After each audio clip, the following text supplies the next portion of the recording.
Hi guys, welcome to another episode of geeky shiky. मेरा नाम है अभिनीत भारद्वाज और दोस्तों, doctor strange in the multiverse of madness film तो रिलीज हो गई है, पर इस फिल्म के रिलीज हो जाने के बाद दिमाग में बहुत सारे सवाल उठते हैं। इनकर्जन क्या है, सीक्रेट वॉर्स, फ्यूचर में क्या होगा और क्या क्या पॉसिबिलिटीज है। इस वीडियो को मैं आपको पहले से बता दूं, इसमें होने वाले स्पॉयलर्स। अगर आप लोगों ने डॉक्टर स्ट्रेंज 2 नहीं देखी है तो आप चाहें तो इस वीडियो को यहीं पे स्किप कर सकते हैं। Totally up to you. जब डॉक्टर स्ट्रेंज 2 देख लेंगे उसके बाद इस वीडियो का आके देख लेना। स्पॉइलर वार्निंग मैंने दे दी है, so watch this video at your own risk. So without wasting any time, let's begin the show. दोस्तों, काफी सारे सवाल यहाँ पे दिमाग में उठ के आते हैं। सबसे पहले, इनकर्जन क्या है? आपने फिल्म में इनकर्जन शब्द कई बार सुना होगा। उसके बाद फिर सीक्रेट वॉर्स के बारे में यहाँ पे थोड़ा हमको हिंट मिलता है। मार्वल का जो फ्यूचर है डॉक्टर स्ट्रेंज 2 पे बहुत ज्यादा निर्भर करता है। इसके बाद यहाँ पे एक और सवाल उठता है कि क्या वांडा मैक्सिमोफ या स्कारलेट विच मर चुकी है, और इसी के साथ आयरन मैन का क्या हुआ इस फिल्म में। इल्यूमिनाटी तो हमने देखे, अल्ट्रॉन बॉट्स भी देखे, तो आयरन मैन का क्या हुआ? आयरन मैन जिंदा है या नहीं है? और आयरन मैन जिंदा था तो कहाँ था? क्योंकि अल्ट्रॉन बॉट्स फिर आखिरकार किसने बनाए? तो बहुत सारे सवाल हैं। तो दोस्तों, सबसे पहले बात करते हैं इल्यूमिनाटी वाले सीन की। तो हमको यहाँ पे ये पता चलता था सुप्रीम स्ट्रेंज था उनके यूनिवर्स का, अर्थ 838 का, जिसमें इल्यूमिनाटी मेंबर्स थे। उसमें दिखाया तो ये था पूरी दुनिया को कि डॉक्टर स्ट्रेंज बहुत ज्यादा ताकतवर था, उसने थैनोस को मारा, सैक्रिफाइस किया अपनी लाइफ को। लेकिन हमको एक्चुअली पता चलता है कि डॉक्टर स्ट्रेंज ड्रीम वॉकिंग करना शुरू कर चुका था, इनकर्जन क्रिएट करा था, एंड बहुत बड़ा डॉक्टर स्ट्रेंज अर्थ 838 का एक मल्टीवर्सल थ्रेट था। इसलिए इल्यूमिनाटी मेंबर्स यहाँ पे डिसाइड करते हैं कि हमको खत्म करना पड़ेगा डॉक्टर स्ट्रेंज को, और उसके बाद फिर जो नेक्स्ट सॉर्सर सुप्रीम बनेगा वो बनेगा मॉर्डो। एंड यहीं पे सारे लोग एक साथ डिसाइड करके ब्लैक बोल्ट की मदद से डॉक्टर स्टीफन स्ट्रेंज को, जो कि उस यूनिवर्स का अर्थ 838 को, मार दिया जाता है। लेकिन उसके बाद फिर यहाँ पे इनकर्जन वर्ल्ड खत्म नहीं होता। लेकिन उसके बाद फिर जो डॉक्टर स्ट्रेंज अपने अर्थ वाले हैं, मतलब एमसीयू की जो अर्थ है 616, इसके डॉक्टर स्ट्रेंज के ऊपर भी शक जाता है कि क्या इसको जिंदा छोड़ना चाहिए या नहीं, क्या ये भी मल्टीवर्सल थ्रेट है या नहीं, क्या ये भी कांड बन सकता है इनकर्जन का या नहीं। लेकिन क्या है, वो आगे कुछ फैसला लेते हैं डॉक्टर स्ट्रेंज को मारने का। उससे पहले वांडा यहाँ पे हमला कर देती है इल्यूमिनाटी मेंबर्स पे, और हर एक इल्यूमिनाटी मेंबर को जान से मार देती है, बहुत ही ब्रूटल मौत देती है। उसके बाद फिर हमको पता चलता है इनकर्जन के बारे में बिल्कुल मिड क्रेडिट सीन में, जब क्ली यहाँ पे डॉक्टर स्ट्रेंज को लेने के लिए आती है एंड इनकर्जन की बात करती है। वो कहती है कि डॉक्टर स्ट्रेंज, तुमने इनकर्जन क्रिएट किया है, तुम्हारी वजह से कॉज हुआ है, तुमको मदद करनी पड़ेगी। एंड डॉक्टर स्ट्रेंज फिर आगे मदद भी करने के लिए आता है। तो इनकर्जन है क्या? तो देखिए दोस्तों, इनकर्जन जानने से पहले हमको ड्रीम वॉकिंग के बारे में जानना पड़ेगा। ड्रीम वॉकिंग क्या होता है कि आपका शरीर इस अर्थ पे है, अर्थ 616 में। आप मान लीजिए आप खुद एमसीयू की टाइमलाइन में रहते हैं, आप उस अर्थ पे रहते हैं, लेकिन कोई और अर्थ जो कि दूसरे यूनिवर्स की, एक मल्टीवर्स की अर्थ है, आप खुद यहाँ पे मेडिटेट करते हुए, या फिर ऐसा समझ लीजिए आप खुद यहाँ पे सो गए, अपनी अर्थ पे सो गए, एंड दूसरी अर्थ का जो आपका वर्जन है आप उसको कंट्रोल कर रहे हैं। तो जो अपनी स्कारलेट विच थी अर्थ 616 की, वो भी कुछ ऐसे ही करती है, वो यहाँ पे ड्रीम वॉक करती है, और जो अर्थ 838 की वांडा थी उसको कंट्रोल करती है, फिर उसको ड्रीम वॉक करती है, और फिर वही वाली वांडा इल्यूमिनाटी पे कब्जा करती है और उस पर हमला करती है। क्योंकि स्कारलेट विच अर्थ 616 वाली अर्थ 838 में ट्रैवल नहीं कर सकती थी, क्योंकि उसके पास पावर्स ही नहीं है अमेरिका चावेज जैसी, जो कि पोर्टल्स खोल सकती है। तो ये हो गया ड्रीम वॉकिंग। अब ऐसी ड्रीम वॉकिंग अर्थ 838 का डॉक्टर स्ट्रेंज भी करने लग गया था, इसलिए उसको आगे जाके मारा। तो अब होता है सवाल, इनकर्जन क्या है? तो गाइस, जब कोई ड्रीम वॉक करता है, एक यूनिवर्स से दूसरे यूनिवर्स को कंट्रोल करता है, तो उसका संतुलन होता है मल्टीवर्स का या फिर यूनिवर्स का, वो बिगड़ने लगता है। और इनकर्जन बेसिकली एक टाइम पीरियड होता है जहाँ पे दो अर्थ या फिर दो यूनिवर्स कोलाइड कर जाते हैं, टकरा जाते हैं। और ये जो होता है ये कुछ लगभग 8 घंटे का पीरियड होता है, ये जो पूरा इनकर्जन का पीरियड है। तो इनकर्जन मतलब ये हुआ कि दो अर्थ्स का कोलाइड करना, फिर दो डायमेंशन का, दो यूनिवर्स का कोलाइड करना। और जब ऐसा होता है तो यूनिवर्स तबाह हो सकता है।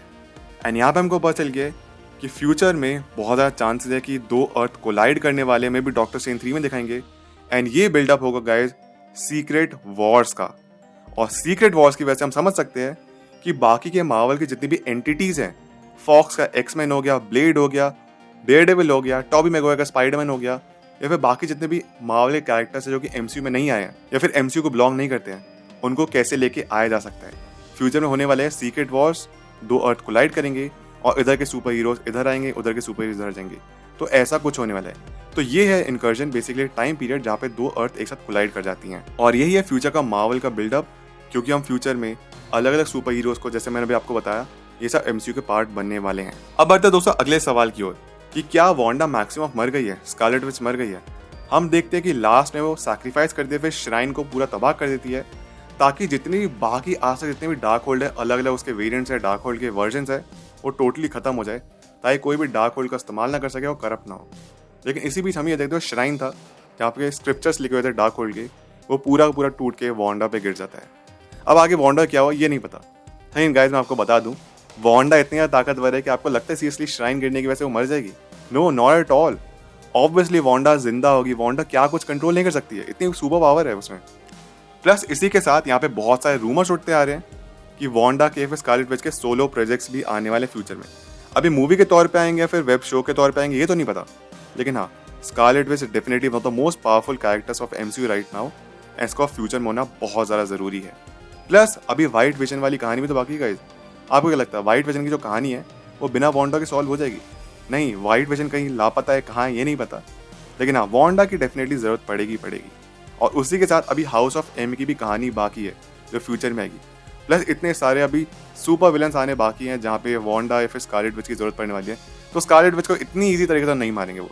Definitely scarlet witch is going to make a big come back. मे भी कुछ ऐसे देखेंगे जितने भी एवेंजर्स है कोई एक बहुत बड़े थ्रेट से लड़ रहे हैं, और तभी यहाँ पे एंड गेम की तरह वांडा अपनी एंट्री लेगी एंड पूरे थिएटर पागल हो जाएंगे। तो हाँ, वांडा जिंदा है डेफिनेटली। अब बात करें दोस्तों आयरन मैन का क्या हुआ। सुपीरियर आयरन मैन नहीं देखने को मिला, या फिर आयरन मैन ही देखने के लिए नहीं मिला हमको इस पूरी फिल्म में। तो आयरन मैन का क्या हुआ? तो फिर अल्ट्रॉन बॉट्स किसने बनाए?